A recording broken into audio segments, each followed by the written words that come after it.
So quickly we'll look into law of homogeneity in dimensional analysis. So we have a question on the board that will help us understand this topic easier. So have that the velocity of an object is given by the equation v equal to pt cubed. V is equal to pt cubed minus qt, where t refers to time. What are the dimensions of p and q? Let's solve this. Solution. Now, if you want to find dimension for p and q, it's simple. You must apply the principle, the law of homogeneity. And I'll break this law down for you just now. Come with me. If I have v to be equal to p t cubed minus q t, the law of homogeneity is trying to say that whatever we have on the right hand side is equal this is my left hand side. Yes, whatsoever we have on the left hand side must be equal to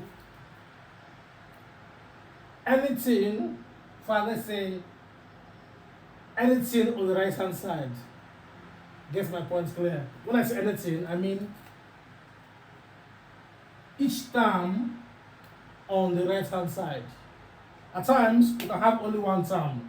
It means that dimension here is equal to dimension here. At times, we can have more than one term, like in this case, we have more than one term on the right hand side. So, we are saying that the principle of homogeneity is saying that whatsoever we have on the left hand side, the dimension of this one here is equal to dimension of this one here, also equal to dimension of this one here. For instance, let me show you now. If I have that S is equal to A plus B plus C. In this one, I have three terms. So this principle is saying that dimension of x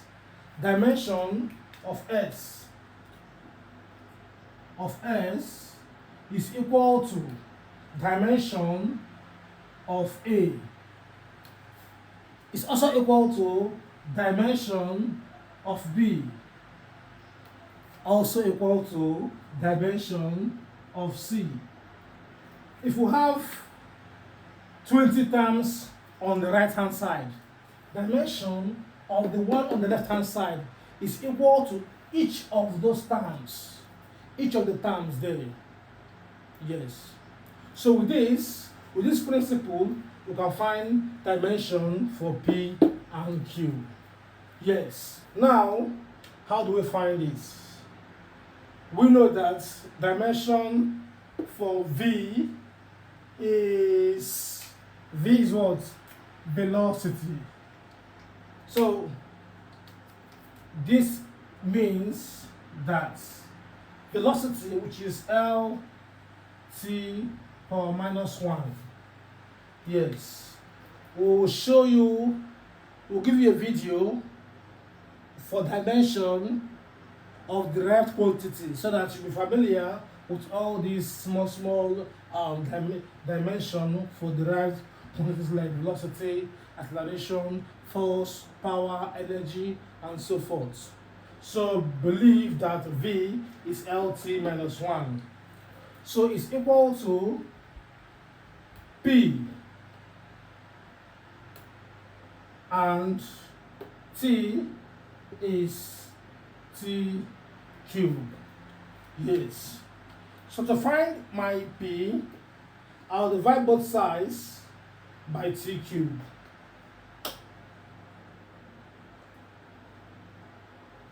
to find my P. Yes, with this, dimension for P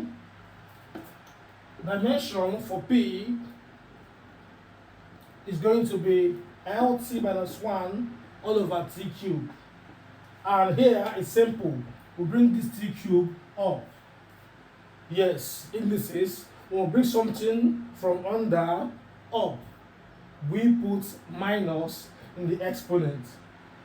So that will be LT minus 1 T cube coming up. You know, it is down here.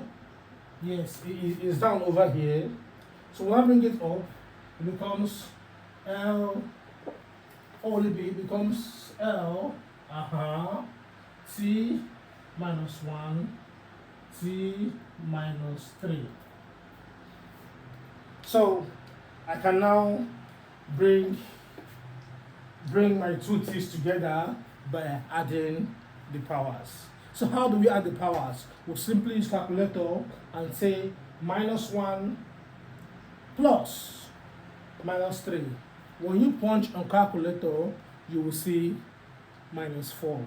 So if I join the two T's together, I am going to have it that dimension for P is equal to LT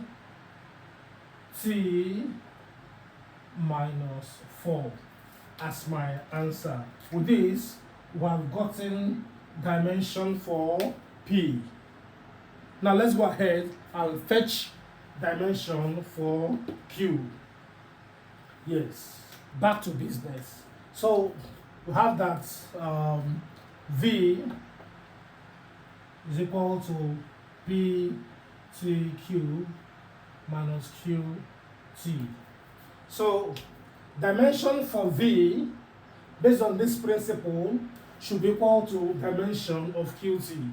The minus does not play any role here. This is actually a limitation in the this, that is another dimension. Yes, it's actually a limitation. So we'll discuss further in the app this limitation and also the advantages of this dimensional analysis. So quickly, we can say that here for this LT minus 1, which is V, is equal to, we're done with this place, is equal to, the minus plays no role here. It's like a constant, minus 1, a dimensionless constant.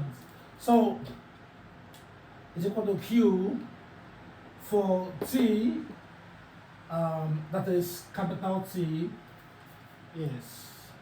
So, if I divide both sides by T,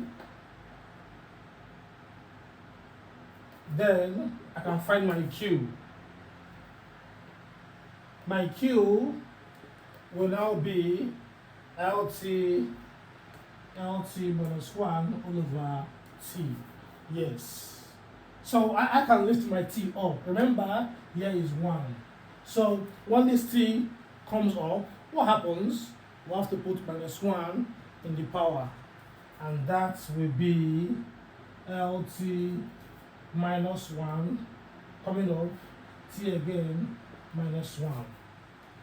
So with this, if I simplify, if I bring my two T's together, what happens? I'll have LT minus 2. Because if I add the powers, minus 1 plus minus 1 will give us minus 2. So that will be that Q is equal to LT minus 2. With this, we have answered the question. Let's take more examples on this to make us understand this principle well. Next example. So let's solve this. If x is equal to 80 squared plus bt, where s is distance and t is time, determine the dimensions of A and B. We have a new equation now. a new equation saying this. So what do? Let's solve. Solution. So S is equal to AT squared plus BT. Now, we want to find dimension of A and B.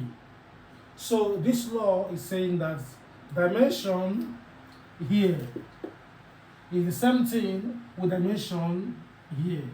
So this will mean that dimension of distance, which is L, yes, distance means length, and that is L, is equal to A into dimension for T, which is time, is capital T.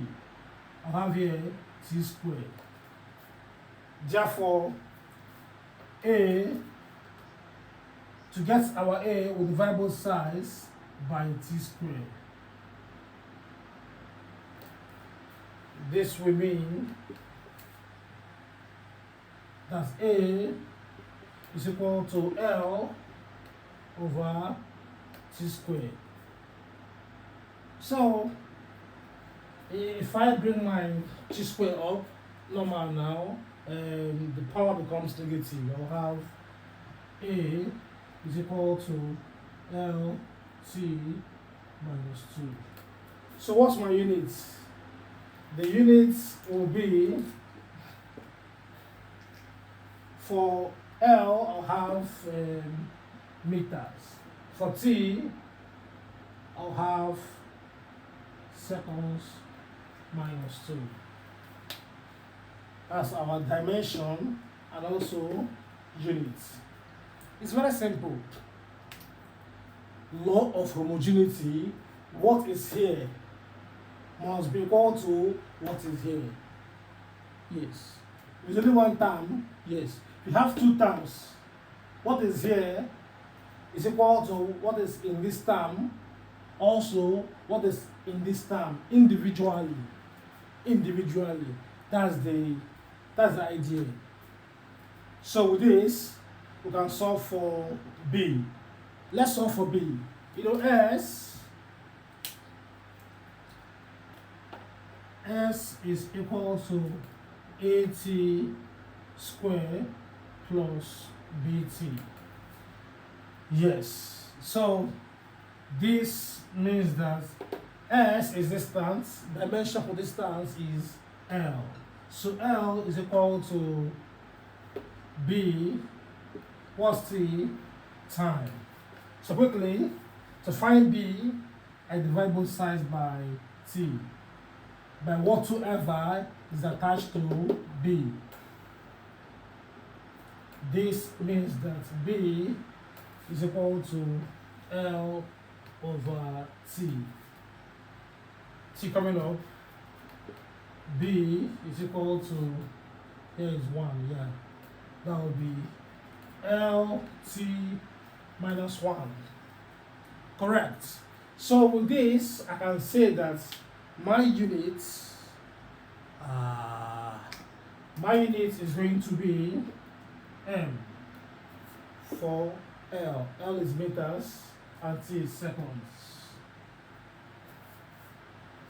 So B is actually velocity, if you know the units of velocity. So that's it. Let's take a look into properly dimensional analysis in our next video. Thank you for watching.